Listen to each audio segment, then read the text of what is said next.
Hello नमस्कार दोस्तों, स्वागत है आपका आज के मुख्य समाचारों में। यहाँ आपको देखने को मिलेगी सुबह से शाम तक की ताज़ा खबरें ब्रेकिंग न्यूज़ अपडेट के रूप में। तो दोस्तों, वीडियो शुरू करने से पहले आपसे एक छोटी सी रिक्वेस्ट है, अगर आपने हमारे यूट्यूब चैनल को सब्सक्राइब नहीं किया है तो सब्सक्राइब जरूर कीजिएगा। तो चलो दोस्तों, शुरू करते हैं आज के पहले मुख्य समाचार। नरेंद्र मोदी स्टेडियम का नाम बदलेगी कांग्रेस, मधुसूदन मिस्त्री बोले मोदी कपिल पटेल नहीं बन सकते। तो दोस्तों, कांग्रेस ने गुजरात चुनाव के लिए शनिवार को अहमदाबाद में पार्टी का घोषणा पत्र जारी किया है। तो दोस्तों, इसमें 10 लाख सरकारी नौकरियां, किसानों की कर्ज माफी और हर महीने 300 यूनिट तक फ्री बिजली देने का वादा किया है। वही दोस्तों, कांग्रेस ने अपने मैनिफेस्टो में भारी भरकम दावे किए हैं और लेकिन दोस्तों, इसमें वादों से ज्यादा विवादों की छाया नजर आ रही है।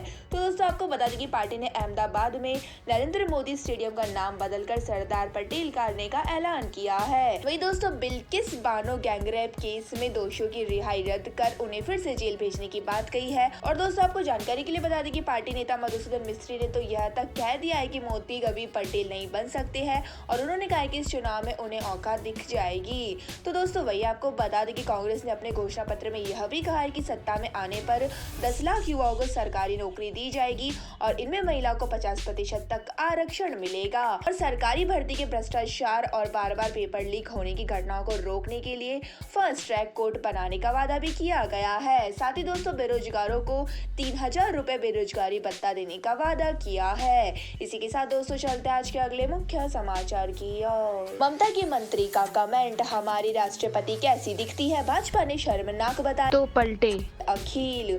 तो दोस्तों, पश्चिम बंगाल में मंत्री और टीएमसी नेता अखिल गिरी ने राष्ट्रपति द्रौपदी मुर्मू पर विवादित टिप्पणी की है। तो दोस्तों, उन्होंने नंदीग्राम में कहा है कि हम किसी का उनकी शक्ल से नहीं आंकते, हम भारत के राष्ट्रपति का सम्मान करते हैं, लेकिन हमारी राष्ट्रपति कैसी दिखती है। तो दोस्तों, भाजपा ने इसे शर्मनाक बताया तो अखिल गिरी पलट गए और उन्होंने कहा कि मैंने किसी का नाम नहीं लिया है। तो दोस्तों, आपको बता दें कि भाजपा ने कहा है कि राष्ट्रपति द्रौपदी मुर्मू आदिवासी है और उनके मंत्री के बयान से साफ हुआ है कि मुख्यमंत्री ममता बनर्जी और उनका पार्टी आदिवासी विरोध है। वही दोस्तों, बंगाल भाजपा ने यह भी कहा है कि जब गिरी ने यह टिप्पणी की तब राज्य की महिला कल्याण मंत्री शशि पांजा भी मौजूद थी। हालांकि दोस्तों, ममता बनर्जी की तरफ से इस पर अभी तक कोई प्रतिक्रिया नहीं आई है। वही दोस्तों, आपको बता दें कि भाजपा नेता अमित मालवीय ने अखिल गिरी के इस बयान का वीडियो सोशल मीडिया पर शेयर किया है और उन्होंने कहा कि ममता बनर्जी हमेशा से आदिवासी विरोधी रही है और चुनाव में उन्होंने द्रौपदी मुर्मू का समर्थन नहीं किया और अब यह। इसी के साथ दोस्तों, चलते हैं आज के अगले मुख्य समाचार की ओर। कुल्लू सिरमौर में सीएम जयराम के गृह जिले मंडी से ज्यादा मतदान, लाहौल स्पीति में सबसे कम। तो दोस्तों, आपको बता दें कि हिमाचल की 68 विधानसभा सीटों पर वोटिंग जारी है। तो दोस्तों, दोपहर 1 बजे तक 37% तक वोटिंग हो चुकी है। वही दोस्तों, सबसे ज्यादा 43.33% मतदान कुल्लू में हुआ है और दूसरे नंबर पर सिरमौर जिले में 41.89% मतदान हुआ है। तो दोस्तों, सीएम जयराम ठाकुर का गृह जिला मंत्री अब 41.17% वोटिंग के साथ तीसरे नंबर पर है। वही दोस्तों, सबसे कम 22% मतदान लाहौल स्पीति में हुआ है। वही दोस्तों, आपको जानकारी के लिए बता दें कि पीएम मोदी ने भी ट्वीट कर कहा है कि देवभूमि के समस्त मतदाताओं से मेरा निवेदन है कि वे लोकतंत्र के इस उत्सव में पूरे उत्साह के साथ भाग लें और वोटिंग का नया रिकॉर्ड बनाएं और पहली बार वोट देने वाले राज्य के सभी युवाओं को मेरी विशेष शुभकामनाएं। वही दोस्तों, राज्य मुख्यमंत्री जयराम ठाकुर ने लोगों से कहा है कि पहले मतदान फिर जलपान। इसी के साथ दोस्तों, राहुल और प्रियंका गांधी ने कहा है कि हिमाचल पुरानी पेंशन बहाली के लिए वोट करेगा और हिमाचल में रोजगार के लिए वोट करेगा और हिमाचल हर घर लक्ष्मी योजना के लिए वोट करेगा।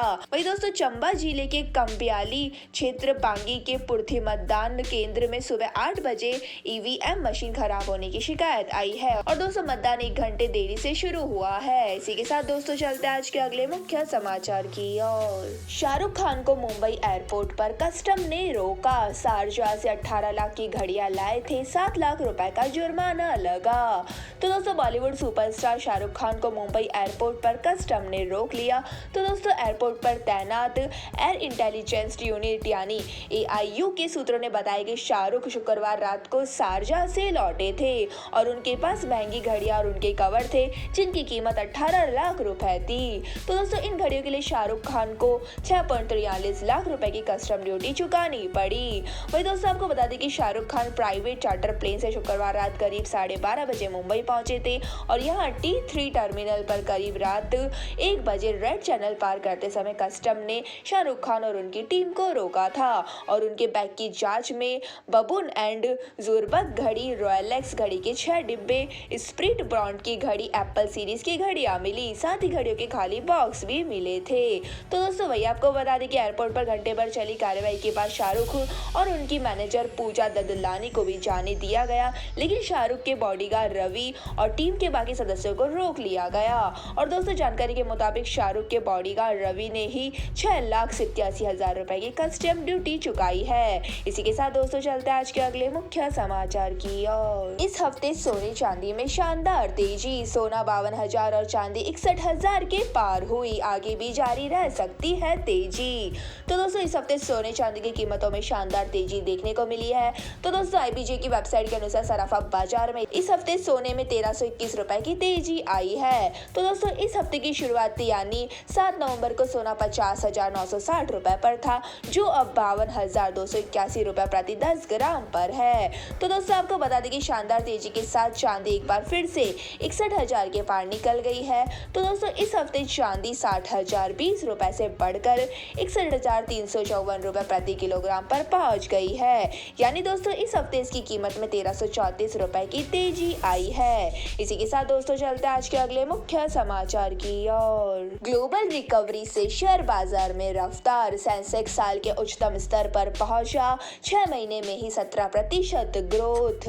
तो दोस्तों भारतीय शेयर बाजार में शुक्रवार यानी 11 नवंबर को तेजी रही और सेंसेक्स 1181 अंक चढ़कर 61,795 पर बंद हुआ। और दोस्तों यह सेंसेक्स का पिछले एक साल का उच्चतम स्तर और अब तक का सबसे उच्चतम स्तर पर बंद है। तो दोस्तों उच्चतम स्तर 62,246 है, जो 19 अक्टूबर 2021 को बना था। तो दोस्तों आपको बता दें कि शुक्रवार को बड़ी कंपनियों के शेयरों में ज्यादातर खरीदारी रही और लार्ज कैप इंडेक्स 1.59% बढ़कर बंद हुआ, जबकि दोस्तों मिड कैप में 0.15% और स्मॉल कैप में 0.33% तक की मामूली बढ़त रही। और दोस्तों अहम बात यह है कि सेंसेक्स 6 महीने में ही 17.69% की ग्रोथ दर्ज हो चुकी है। इसी के साथ दोस्तों चलते आज के अगले मुख्य समाचार की ओर। ट्विटर ने ब्लू टिक सब्सक्रिप्शन पर लगाई रोक, तेजी से बढ़ते फेक अकाउंट के कारण $8 वाली सब्सक्रिप्शन सर्विस को करना पड़ा बंद। तो दोस्तों ट्विटर ने ब्लू सब्सक्रिप्शन को फिलहाल बंद कर दिया है और दोस्तों रिपोर्ट के अनुसार ट्विटर ने अपनी $7.99 में दी जाने वाली ट्विटर ब्लू सब्सक्रिप्शन सर्विस को रोक दिया है।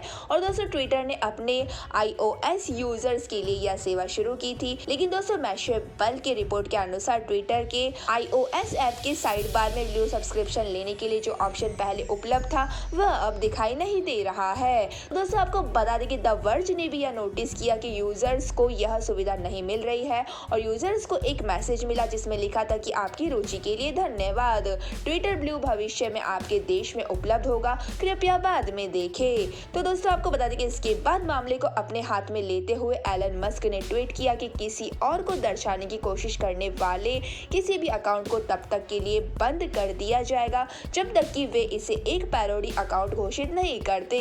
और द वर्ज की रिपोर्ट के अनुसार इसी तरह की परेशानियों को देखते हुए फिलहाल के लिए ब्लू सब्सक्रिप्शन सर्विस को बंद कर दिया गया है। इसी के साथ दोस्तों चलते हैं आज के अगले मुख्य समाचार की ओर। महाराष्ट्र में 8 करोड़ रुपए की कीमत वाले 2,000 रुपए के नकली नोट बरामद, 2 आरोपी गिरफ्तार। तो दोस्तों महाराष्ट्र के थाने की क्राइम ब्रांच यूनिट 5 ने 8 करोड़ रुपए की फेस वैल्यू वाले 2,000 रुपए के नोट बरामद किए हैं। और दोस्तों मामले में पुलिस ने पालघर में रहने वाले 2 लोगों को गिरफ्तार किया है। और दोस्तों पुलिस ने केस दर्ज कर लिया है और आरोपियों के तीसरे साथी की तलाश कर रही है। इसी के साथ दोस्तों चलते आज के अगले मुख्य समाचार की ओर। देवी देवताओं पर कमेंट करने वाला आपका स्टार प्रचारक। भाजपा ने हमला बोला केजरीवाल का पलटवार, आप ठग सुकेश से प्रचार कराइए। तो दोस्तों दिल्ली में एमसीडी चुनाव से पहले भाजपा और आम आदमी पार्टी के बीच जुबानी जंग जारी है। तो दोस्तों भाजपा प्रवक्ता गौरव भाटिया ने राजेंद्र गौतम और गोपाल इटालिया को चुनाव में स्टार प्रचारक बनाए जाने पर सवाल उठाया।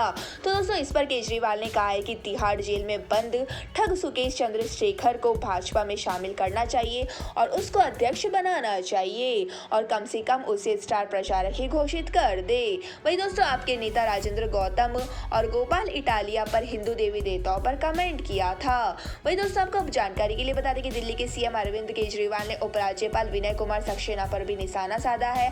तो दोस्तों केजरीवाल ने कहा है कि उपराज्यपाल दिल्ली की जनता को परेशान करते हैं और उन्होंने दिल्ली में योग पर रोक लगाई है और उन्होंने एक कहावत कही है कि मारने वालों से बचाने वाला ज्यादा अच्छा होता है। तो दोस्तों इसके बाद उन्होंने सिद्धार्थ गौतम की कहानी सुनाई। इसी के साथ दोस्तों चलते हैं आज के अगले मुख्य समाचार की ओर। दिल्ली की हवा में कोई सुधार नहीं, कई इलाकों में AQI 300 के पार, पहाड़ी राज्यों में बर्फबारी से होने लगा ठंड का एहसास। तो दोस्तों शुक्रवार को सुबह 350 के करीब AQI दर्ज किया गया है। तो दोस्तों जिसके कारण आसमान में धुंध छाई रही। हालांकि दोस्तों शुक्रवार के मुकाबले आज थोड़ी राहत मिली है। तो दोस्तों दिल्ली NCR में शुक्रवार की सुबह वायु गुणवत्ता सूचकांक लेवल गंभीर श्रेणी के भी ऊपर AQI 500 के पार पहुंच गया था।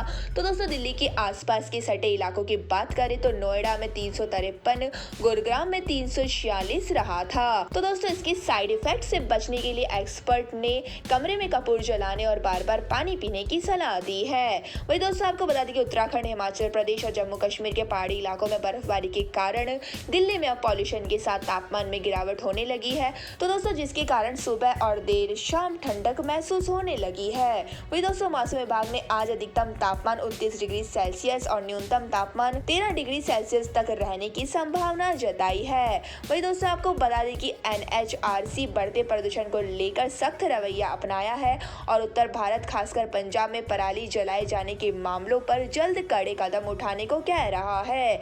और दोस्तों आयोग ने यह भी कहा है कि पराली जलाने की घटनाओं पर सख्ती से रोक लगाई जाए और अगर स्थिति में सुधार नहीं हुआ तो पंजाब पर भारी जुर्माना लगाया जा सकता है।